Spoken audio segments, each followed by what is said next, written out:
My dear students, today I sent this audio clip on the reading and analysis of the later part of the text Strong Roots by APJ Abdul Kalam.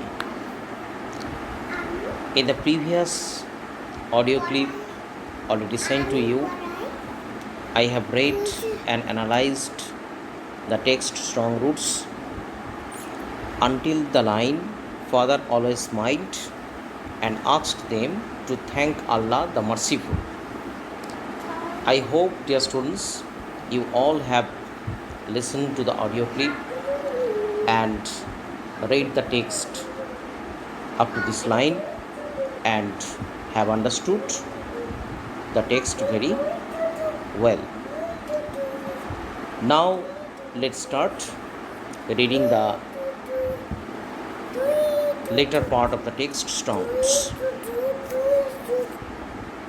The high priest of Rameswaram temple, Pakshi Lakshmana Sastri, was a very close friend of my father's.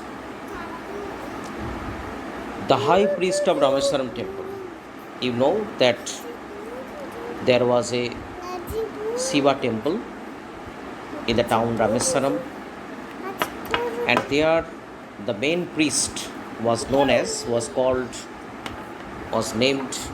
as Pakshi Lakshmana Sastri,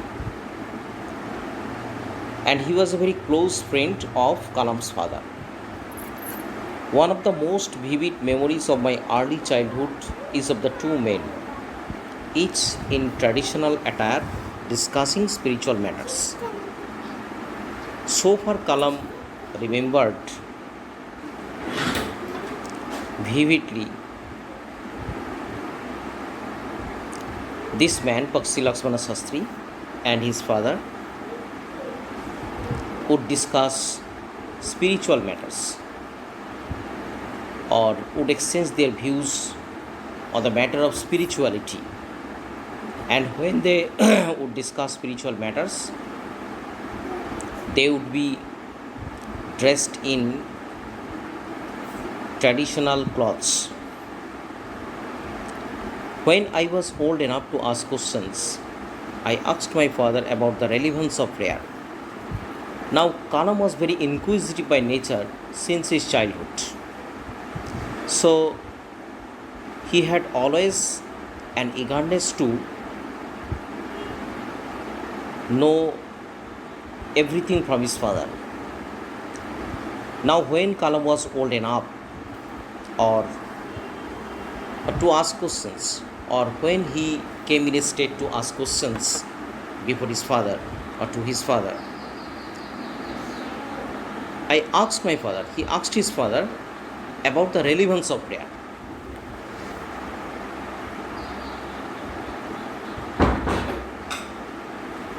Kalam had always eagerness to know from his father how much relevant the prayer was. So when he asked his father or put the question about the relevance of prayer before his father, my father told me there was nothing mysterious about prayer. Kalam's father replied to Kalam that nothing mysterious was with the prayer. Rather, prayer made possible a communion of the spirit between people. He viewed that prayer made it possible a communion or a mixing of the spirits, varied spirits between people. People have varied spirits or various types of spirits, and prayer is the one thing that makes possible a communion of various sorts of spirits. When you pray, he said, you transcend your body and become a part of the cosmos. which knows no division of wealth, age, caste, or creed. He also said to Kalam that at the time of prayer, one transcends his body or one separates from his body, and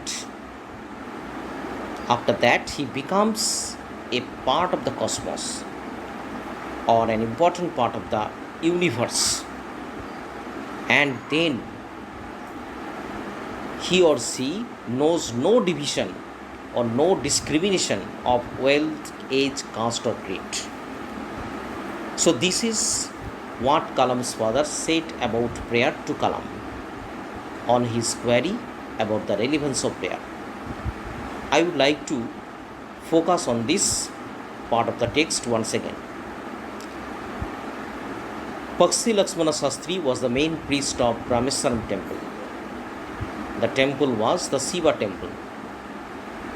For that temple, Rameswaram was so famous to its pilgrims. Now there, the high priest or the main priest was called Pakshi Lakshmana Shastri. He was a very close friend of Kalam's father. And so far Kalam remembers this man and his father would spend the time by exchanging their views with one another about spiritual matters. And when they would discuss these spiritual matters, they would stay or they would appear with their traditional dresses. Now, when Kalam was old enough to ask questions before to his father or put questions before his father, he asked his father about the relevance of prayer. Kalam was very inquisitive by nature. He was a very curious since his childhood. So when he was old enough or when he was in a state to ask questions to his father, he asked about the relevance of prayer or how much the prayer is relevant. In reply to this, Kalam's father told him that prayer makes possible a communion between the spirits of people, and by prayer one gets separated from his body and comes as a part of the cosmos or universe, knowing no division or no discrimination of caste, wealth, age, or creed. My father could convey complex spiritual concepts in very simple, down-to-earth Tamil. Kalam's father could convey or could express various spiritual matters that are complex by nature in very simple Tamil language, down to earth Tamil or down to earth or very simple and lucid Tamil language that was very much comprehensible to every common person or to common people. He once told me, in his own time, in his own place, in what he really is, and in the stage he has reached, good or bad, every human being is a specific element within the whole of the manifest divine being. This is very important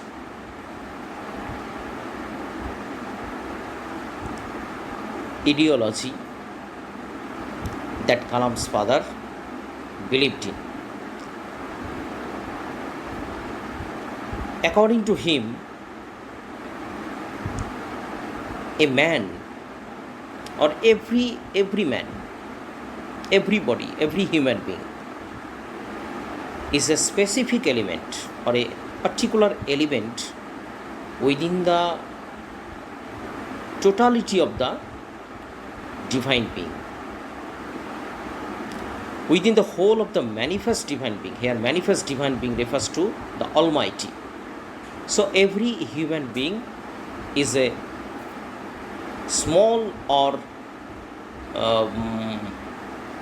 small element, you can say, of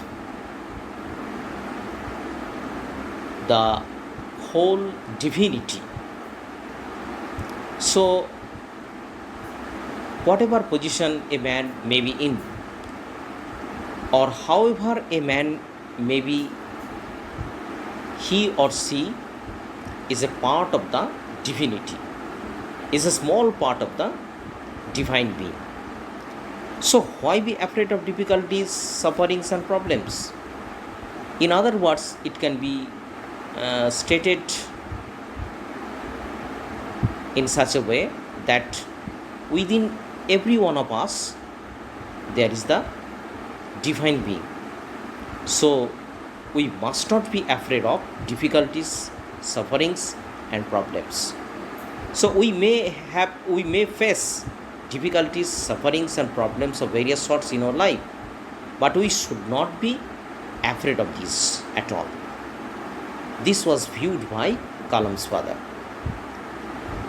When troubles come, try to understand the relevance of his sufferings.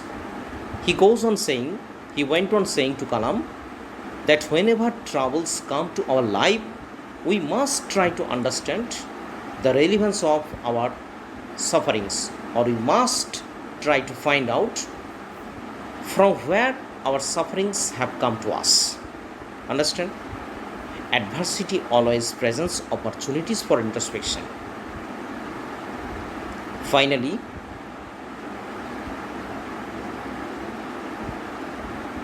he came to this point, or came to this fact, that adversity always presents opportunities for introspection. You know, every one of you knows that failure is the pillar of success. Now, this statement, this utterance of Kalam's father is very much similar to this one. Adversity always presents opportunities for introspection. Now, introspection is very important word, is a very significant word, and this word means the process of thinking deeply about your own thoughts, feelings, or behavior. The process of thinking oneself, the process of judging oneself, the capacity to analyze or judge oneself is called introspection. So, this is a power. This power should be owned or occupied by every one of us. Now, this is presented by adversity. Adversity means difficulty, hardships. So, if you have difficulty, if you have hardships in your life, then that will be a gift to you if you overcome it by your own endeavor, by your own effort. Now, what gift will you get from that? You will get the power to judge yourself, the power to analyze yourself, the power to find out your own flaws, your own faults, your errors, and thereby to rectify yourself. So, this is a very much good counsel that Kalam received from his father. Adversity always presents opportunities for introspection. Remember this line. This line is very much similar to the utterance or to the common saying, failure is the pillar of success. On listening these utterances of Kalam's father, Kalam asked his father, "Why don't you say this to people who come to you for help and advice?" I asked my father. Kalam again wanted to know from his father why he didn't say these things to people who come to him for help and advice. He put his hands on my shoulders and looked straight into my eyes. Now, when Kalam asked his father this, his father put his hands on his shoulders and looked straight into his eyes. For quite some time, he said nothing, as if he was judging my capacity to comprehend his words. For quite some time, he remained silent. He remained speechless. Kalam perceived as if he was. Kalam perceived, or Kalam tried to explain why he was silent or why he was speechless for some moments. As was explained by Kalam himself, Kalam's father was judging his capacity to comprehend his words. He was judging, he was trying to find out whether Kalam had capacity to comprehend his words. Then he answered in a low, deep voice. So it was obvious that Kalam's father discovered in Kalam that he had some capacity to comprehend his words. That's why he answered to Kalam. He answered in a low, deep voice. That means he was so serious when he was answering to Kalam's query. His answer filled me with a strange energy and enthusiasm. Now, what he answered to Kalam, to this query, filled Kalam with strange energy and enthusiasm, with a peculiar energy and enthusiasm. Whenever human beings find themselves alone, as a natural reaction, they start looking for company. He said to Kalam that it is the natural reaction of human beings. It is the spontaneity of human beings. It is the naturalism of human beings that whenever they find themselves alone, they start looking for company. They start looking for someone to stand by him or her. Whenever they are in trouble, they look for someone to help them. In trouble, people, as a natural reaction, look for someone to help them. They reach an impasse. Whenever they reach an impasse, they look to someone to show them the way out. Impasse is a very significant word. Impasse means a situation in which it is impossible to continue with a discussion or plan because the people involved cannot agree. The impasse is a situation in which one cannot be able to proceed with the discussion. A trauma-like situation. Puzzled, almost puzzled, not almost but completely puzzled. One in a situation in which it can be said that he or she is completely puzzled, then it can be said that he or she is an impasse. So whenever people reach an impasse or absolutely a critical situation, or in a situation when their thinking doesn't work smoothly or perfectly or as much as is expected, they look to someone as a natural reaction. Also, they look to someone to show them the way out. Every recurrent anguish, longing, and desire finds its own special helper. Every recurrent anguish, longing, whenever people are in longing, anguish, or agony, desire, in every situation, in every moment, or in every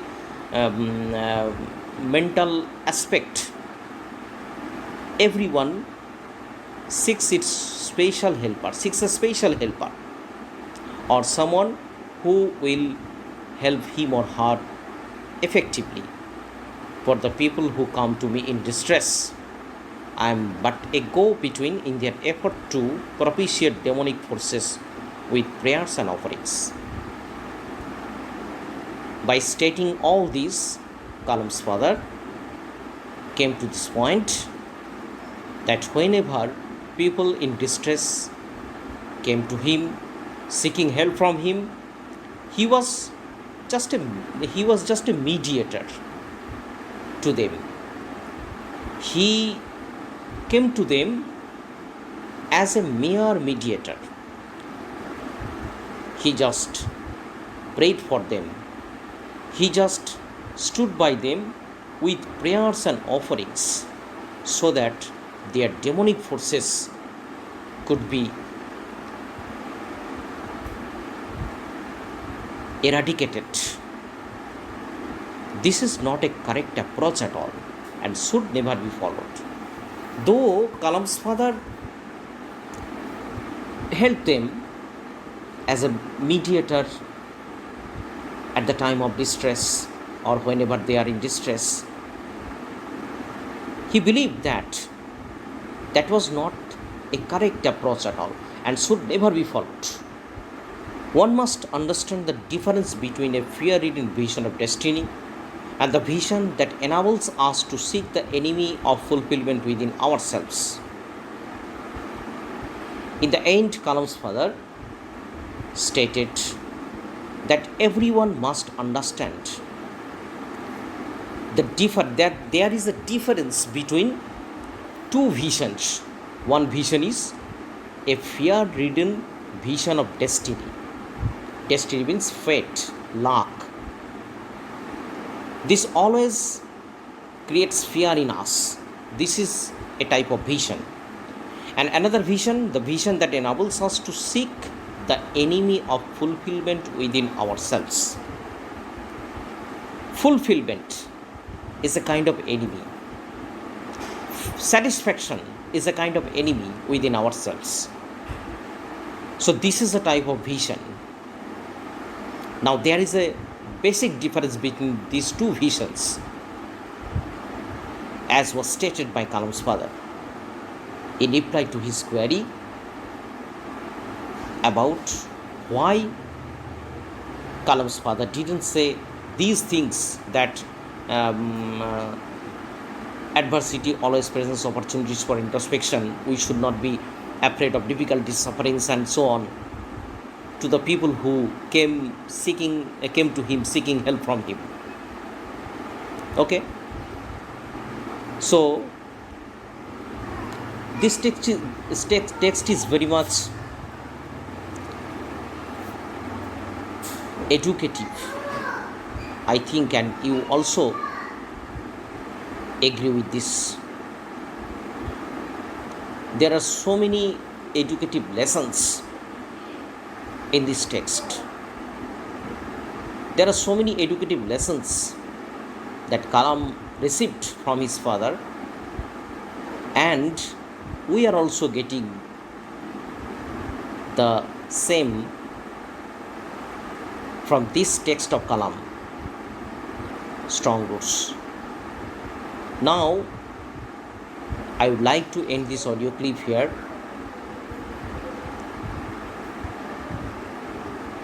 Because some more important sayings of Kalam's father are there in the later part, in the remaining parts of the text Strong Roots, and as there are so many educative lessons, so I think that the audio clip must be short in span so that you can be able to understand all this very well. For your better understanding, I would like to continue this text in my third audio clip on the text Strong Roots by APJ Abdul Kalam. Okay, goodbye.